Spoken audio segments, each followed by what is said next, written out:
Hey TikTok fam, I wanted to go over this case with you just because not everyone is educated on what actually happened to 𝒂𝒂 LaMar. She is still missing, which her remains have not been found at all. Not just that, the suspect who is charged with her murder is not cooperating and is not giving up where her remains are or where to find her remains to give closure to her family. On Friday of March 16th of 2012, 𝒂𝒂 LaMar was at the age of 15 years old. She was living with her mother and her mother's boyfriend in Morgan Hill, California. 𝒂𝒂 was a student at 𝑳𝒂𝒍𝒂'𝒔 High School.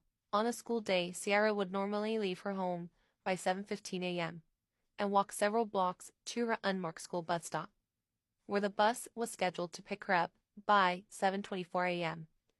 𝒂𝒂 was the only student who used that bus stop. That morning, 𝒂𝒂 was up at 6 a.m. and getting ready for school. By that time, her mother's boyfriend was already left for work, and her mother left shortly thereafter. At 7 a.m., 𝒂𝒂 posted a photograph of herself on social media website. At 7:11 a.m., 𝒂𝒂 exchanged a text message with a classmate, and two of them agreed to meet at school that day before class and to compare homework and share makeup. 𝒂𝒂 never got to her bus that morning. She never made it to the school that day, and she was not home when her mother returned from work that day, which was unusual because 𝒂𝒂 was always on time for home and before her mother got there. Later that evening, 𝒂𝒂's mother contacted the Santa Clara Sheriff's Office and reported her daughter missing. The following day, an extensive ground and air search was initiated to also locate 𝒂𝒂 using Santa Clara County search and rescue personnel and equipment. A tracking canine traced 𝒂𝒂's scent from her house to point approximately midway down her street, where the dog appeared to lose the scent. Later that day, 𝒂𝒂's mobile phone was located in a field less than a mile from her home. On Sunday, March 18th of 2012, 𝒂𝒂's purse, school books, and clothing were located near the shed in a field fewer than 2 miles from her home. 𝒂𝒂's discovered clothing was submitted to the Santa Clara County District Attorney's Office, Crime Laboratory, for DNA and so on and so forth. Forensics examination of the clothing revealed that the presence of DNA to 𝒂𝒂, the profile of the forged DNA, was entered into the Combined DNA Index System, CODIS, which is an FBI database that stores DNA profiles created by federal, state, and local crime laboratories in the United States, and can be used by criminalists and assist in the identification of crime suspects. A search of the database identified a strong association between the forged DNA from 𝒂𝒂's clothing and the DNA profile of Garcia-Torres. On March 28th of 2012, investigators were notified at the potential suspect. Garcia-Torres lived approximately 7 miles from 𝒂𝒂's home and drove a 1998 Volkswagen Jetta.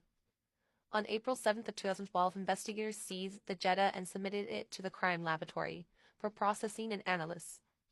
Criminalists located DNA forged to Garcia-Torres within the car and found a strong association between the forged DNA and the DNA profile of 𝒂𝒂 LaMar. Since Wednesday of March 28th of 2012, Garcia-Torres has been under surveillance and has not led investigators to 𝒂𝒂's location. Throughout the course of the investigation, the Sheriff's Office has monitored various social media and websites frequently used by 𝒂𝒂. The last known activity positively attributed to 𝒂𝒂 occurred during the morning of March 16th of 2012. The last known date and time that anyone has seen and spoken with or communicated with any fashion with 𝒂𝒂 was on Friday, March 16th of 2012 at 7:11 a.m. 𝒂𝒂 LaMar has no independent means of support. All of her known personal belongings, including her asthma inhaler, her money, her house keys, and the clothing she was wearing in the morning of her disappearance, have been located. There is no evidence that Garcia-Torres and 𝒂𝒂 LaMar knew each other or had friends in common. The evidence establishes probable cause to believe that 𝒂𝒂 LaMar was forcibly kidnapped and murdered by Garcia-Torres. Don't forget to share, repost, and like, but also don't forget to talk about 𝒂𝒂 LaMar's case. She deserves to be found and her remains deserve to be recovered, and also she deserves a proper burial. Not just that, her family deserves closure. Again, if this was your child and your child was missing, you'd want everyone to bring nothing but awareness to your child's case. So thank you everyone for sharing, tapping, and liking and following. If you have not yet followed me on YouTube, please do so. My link's in my bio. I'll be making sure to post more content about missing children's cases, mostly than adults missing, just because a lot of these children need to be found and returned to their homes. So again, my link tree's in my bio. Go ahead and follow me on all platforms that I have on there. Also, I want to put out there that there is a reward for anyone that knows any information about 𝒂𝒂𝒔 LaMar's case. So again, if you have any information, please go ahead and call the number below this flyer, which is 408-299-2311.